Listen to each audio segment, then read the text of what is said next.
Great. So I hope everyone had a nice little break.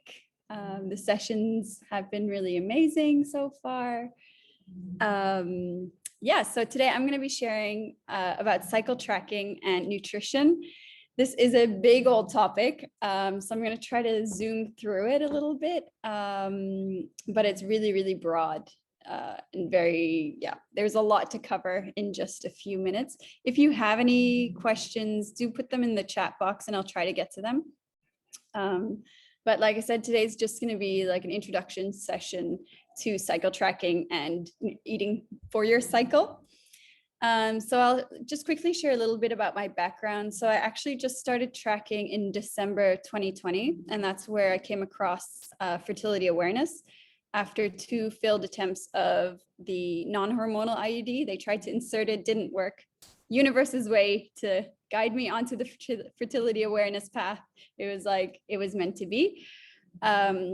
Fertility awareness is basically where you chart your menstrual cycle as a powerful tool, and that it gives you information into your body, into what's happening with your hormones. And also just like, it's also a good way to achieve and prevent pregnancy naturally. A lot of us are given birth control to solve all our issues, given birth control for cramps, for for all of these things without actually going to the root cause of it. And so today I'm just going to quickly talk about cycle tracking, nutrition. So right now I'm doing a fertility awareness course to educate people about, or people who bleed, about their cycles, since there's so much we don't know.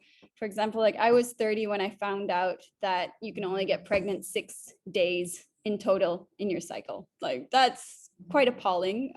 This is information we should all know at a very young age. Basically, it's ovulation is the main event. It happens about, it's a 12 to 24 hour event in our cycles. And it's because of sperm survival that we can get pregnant 6 days during our cycle. So a total of 6 days. So anyway, I mean, there's so much I want to cover. So I'm just going to quickly show this graph. It's a textbook cycle. It's, we have a bleed, it bleeds about 5 days, and then it's a maximum 28 days. This is the so-called perfect cycle. Only about 30% of women have this perfect cycle. It's really not that common, but a lot of the apps, a lot of studies are based on this 28-day cycle. Most of us don't follow this cycle, and everyone is unique. And so we can see here, it's like our period, and then we have our follicular phase, and then ovulation, and then our luteal phase. So I will talk a little bit more about that as well.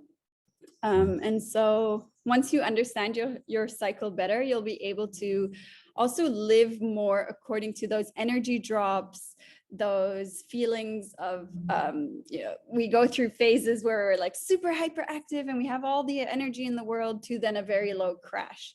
And some of us don't really understand this, but once we start tracking our cycle, we'll know when we have more energy and when we don't, when we're more productive, and when we should just like crawl into a hole and hide.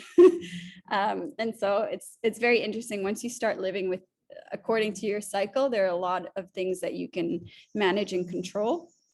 And then just be more prepared for the ebbs and flows. So yeah, it's also good, like living with your, aligning with your cycle is also good for minimizing fatigue, bloating, PMS cramps. These are all symptoms of like, if you have severe PMS, severe cramps, extreme fatigue, this is most likely due to a hormonal imbalance somewhere in the cycle. These things are considered, these things are common, but they're not normal. So you shouldn't be bedridden because of your period. It's normal to feel a little bit fatigued, but not that you need to stay in bed because your cramps are really painful. And that's something to look into in terms of like a hormonal imbalance. And if you start tracking, you'll be able to understand that a little bit more. So we're going to touch upon the 4 phases, but before I do that, I'm just going to talk about tracking our cycles. So I don't know if you notice, and if any of you are already tracking your cycle, but the most the most important biomarker in order to observe our fertile window and assess our overall health is the cervical mucus, cervical fluid. So this is basically a hydrogel that's produced throughout the cycle. It's also the one that enables sperm survival for up to 5 days, depending on what type of mucus you have. So you have your bleed, so you're bleeding, that's basically considered. So it really depends if you're tracking your cycle. It could be fertile, could be infertile, depending on when you ovulate. And today I'm just going to base it on a normal 28-day cycle. I say normal, but everyone's different. So we have the bleed, and then we tend to, once we finish bleeding, we have a dry phase. So in this dry phase, it's considered infertile. So again, depending on when you're ovulating, but if you don't notice any cervical mucus coming out and it's very dry, then it's considered infertile. And then we go to this moist sort of cervical mucus. So when you wipe, you might feel something on the toilet tissue, and this already begins to enable sperm survival. And the one that we look out for ovulation is this like stretchy, slimy, stringy cervical mucus. So when you're wiping and you see this kind of like egg white sort of mucus, that indicates that ovulation is nearing or it's happening. And then again, after this stretchy white stuff or clear stuff, you become dry again. And during this dry phase is when you're considered infertile. So it's really interesting, just like the basics of tracking, just looking what's on your toilet tissue when you wipe and seeing like what's happening. And that's in line with the hormones. So as we bleed, all the hormones are at their all-time low. Like we can't get any lower than that. And then we bleed, it's low, low, low. It increases, estrogen increases, the LH increases, and FSH. These are all different hormones. I won't go into that today. But when those three are high, that's when we're ovulating. And ovulation is the main event of our cycles. So a lot of people think it's menstruation. It's not. It's actually ovulation is what we're looking out for. It's the one without ovulation, we can't have a true bleed. So you can have like an anovulatory bleed. I'm getting off track. But basically ovulation is the one that we want to look out for like a healthy cycle.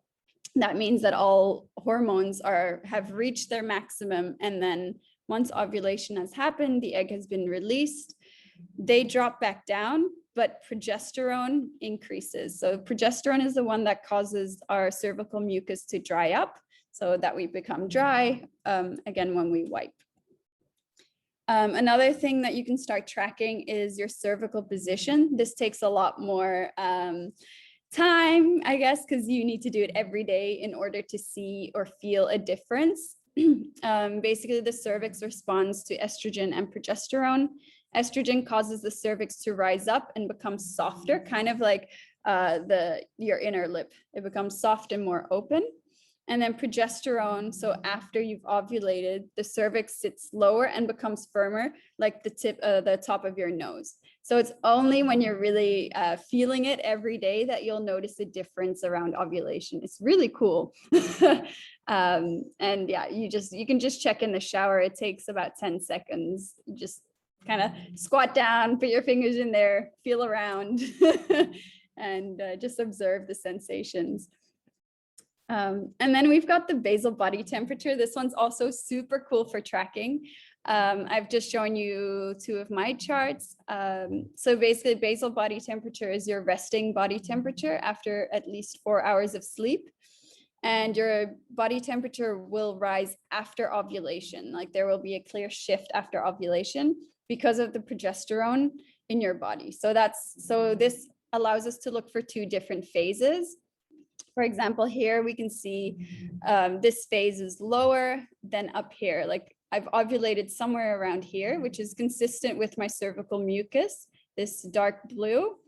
After that, oops, where did I go? After that, the temperatures increase and they stay high. That just means that I've ovulated and stayed high until menstruation, it goes back down. And the same in the second chart, the temperatures are lower and then it's consistent with this dark blue, and then the temperatures stay high. So it's really quite interesting to see that. Yes, so I do track every day. I bought a temp drop, it's called. It's just like this thing you put around your arm at night and it measures your basal body temperature.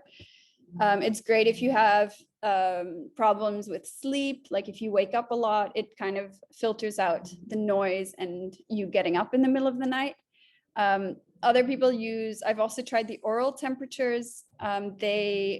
It's a bit more challenging with that because they have to be taken at the same time every day. And with temp drop, you can just wear it and then take it off whenever you wake up. And it's been quite consistent. So it's really whatever you find more suitable. Yeah, whichever you find more suitable. So that's just the basics of charting. Very interesting to see the differences in our body. And then we're going to move on to this nutrition and cyclical living. So the chart that I showed you earlier, this one, we've broken it down into seasons. So there are 4 phases. We've got our period, which is the inner winter.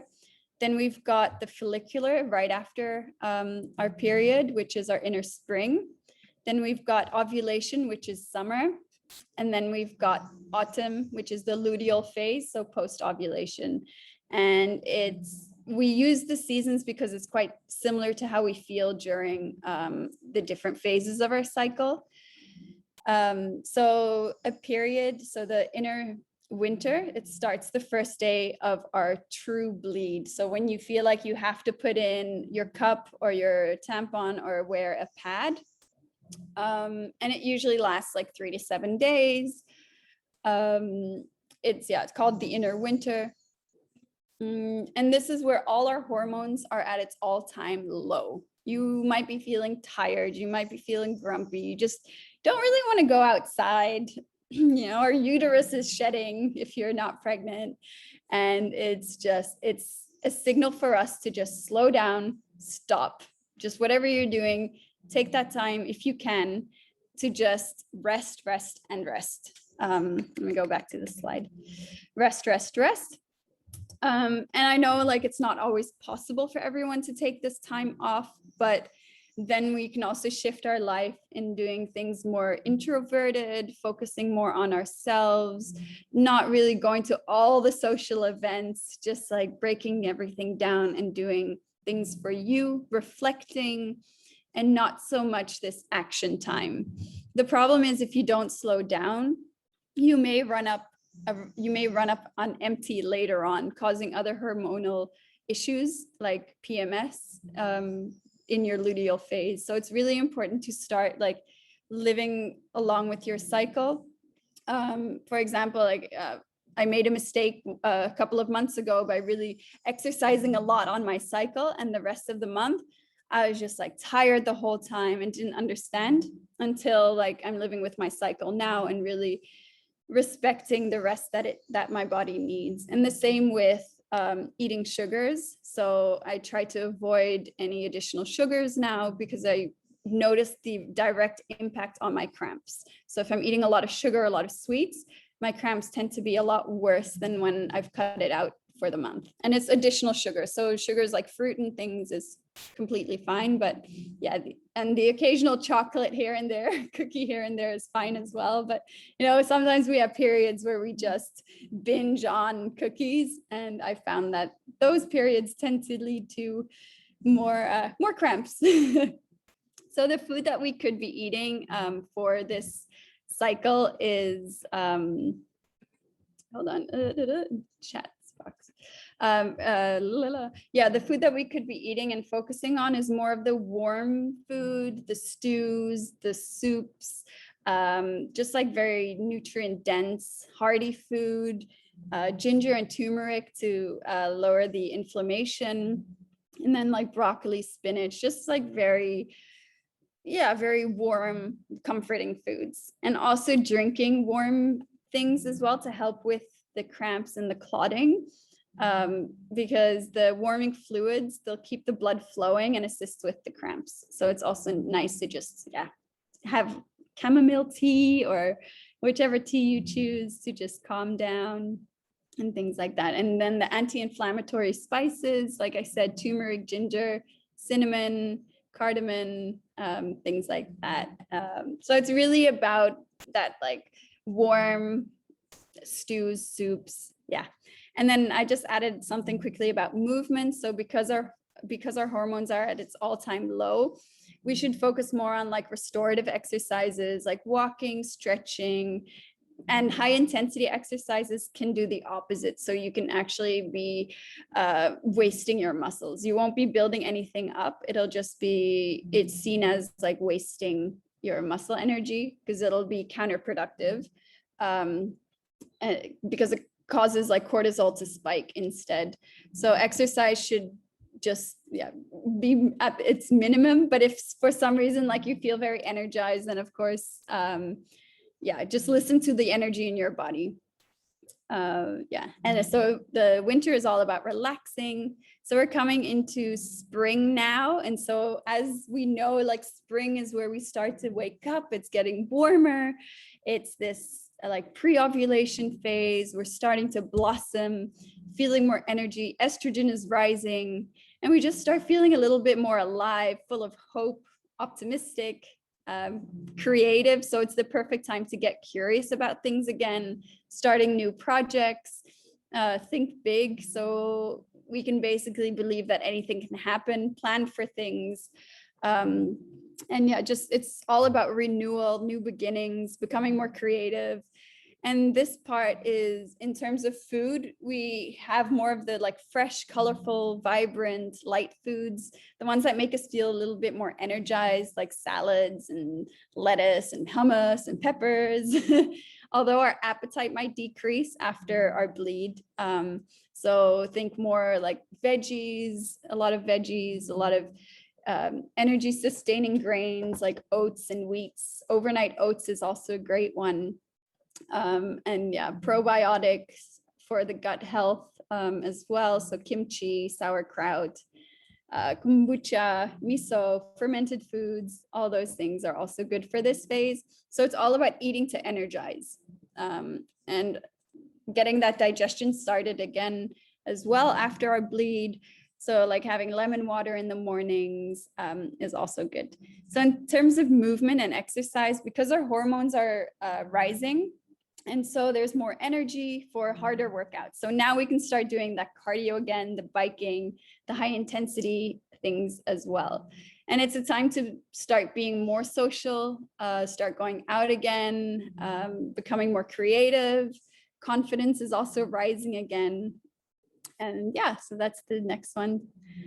And then we're coming into summer, and we all love summer because it's the one where we're like, yeah, summertime is always great. It's nice and warm, the sun is out.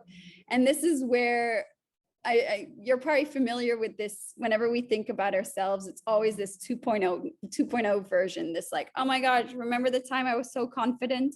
This is where we feel like we're high on life, confident, sexy, thriving, your estrogen is peaking. We feel, we feel great. And this is related to ovulation. You feel like a social butterfly. You're like super chatty at work. Your energy levels continue to rise. You're basically, you feel good about yourself. And so during this time, it's great to be social, being productive, but at the same time also managing the levels, because if you do too much and your body isn't ready for it, it could lead to a burnout later on. So it's really important to still listen to your energy and live accordingly. So in terms of food, you might not need as much food to fuel the body. So think like lighter grains like quinoa or corn or red lentils, and then adding like leafy greens, more like smoothies, salads, raw or steamed veggies. And then again, just keep drinking a lot of water, but then like smoothies with lots of green vegetables and coconut water is also great for this phase.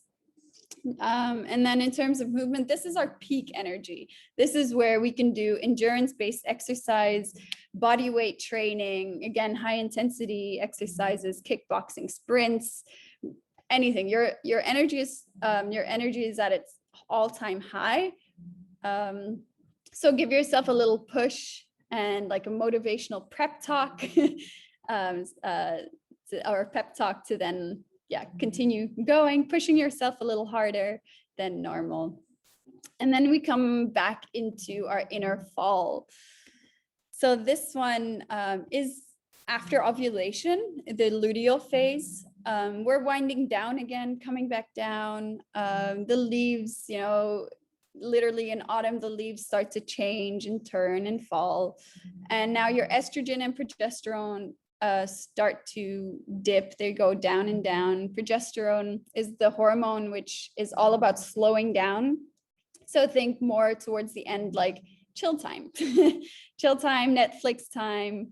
You might notice that you start having less energy. You feel like you want to stay home a little bit more often. It's not as dark and low as your winter phase, but you're starting to feel more introverted and things like that. So during this time, it's good to have like high protein, high fat meals. Think more like hibernation, so nutrient dense foods. Like if you're a meat eater, more like red meat, turkey, beef, bone broth.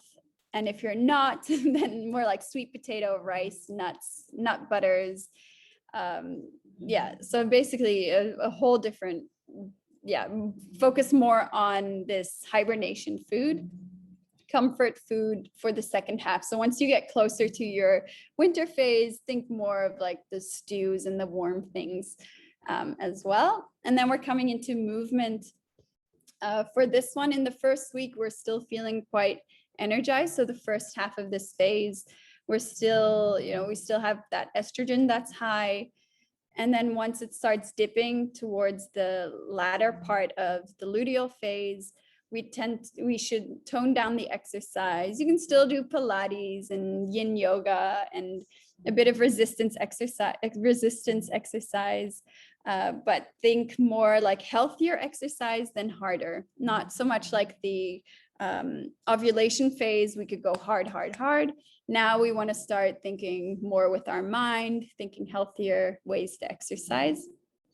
And you might also lose motivation in this phase as well for exercising. So yeah, I just really quickly skimmed through all of that.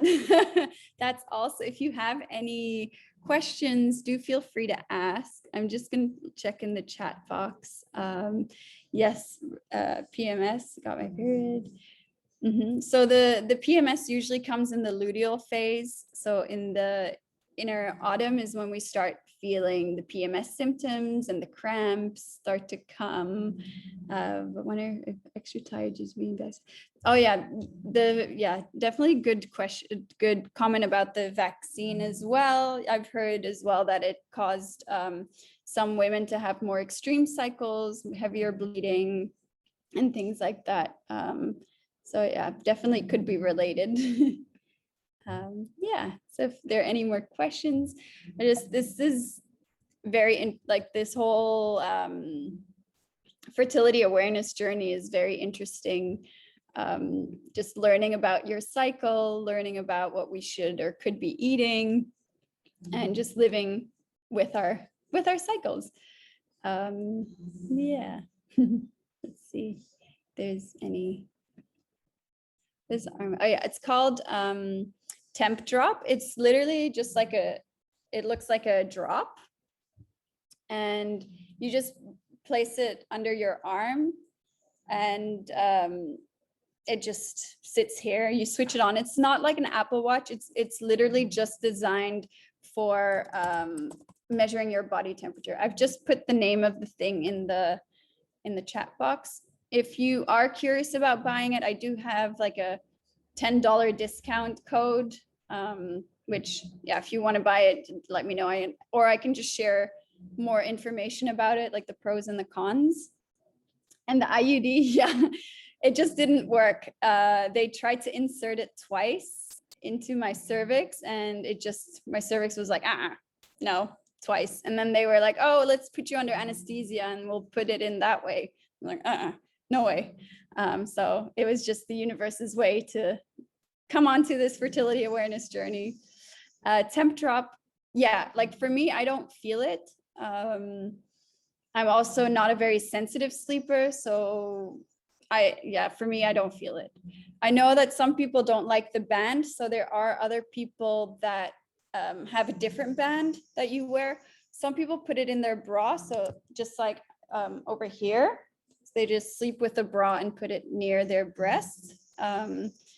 Yeah, good question. A light sleeper, maybe you'll feel it. But it has a lot of positive comments, so definitely check out like reviews and things like that. I've found it amazing for tracking. For me, it's like an extra biomarker, an extra thing that I like to do, and seeing the chart and the changes in temperature is really, really cool. So yeah, it's just nerding out a little bit on fertility awareness. Yeah. Let's see. Yeah, the charts. It's really cool how it changes. Tracking your sleep and temperature. Yeah, so as well, sleep can definitely impact your temperature. So can stress, so can medications, travel, all these things can impact your temperature, as well as drinking alcohol.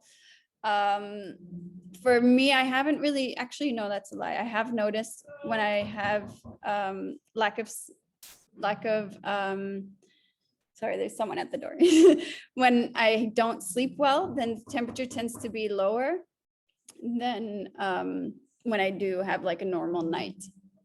But overall, like it hasn't been severe, the changes. It's just been a little bit. So yeah, the connection with sleep and temperature. Yeah. And alcohol does affect it as well. I have noticed that. Yeah, great questions.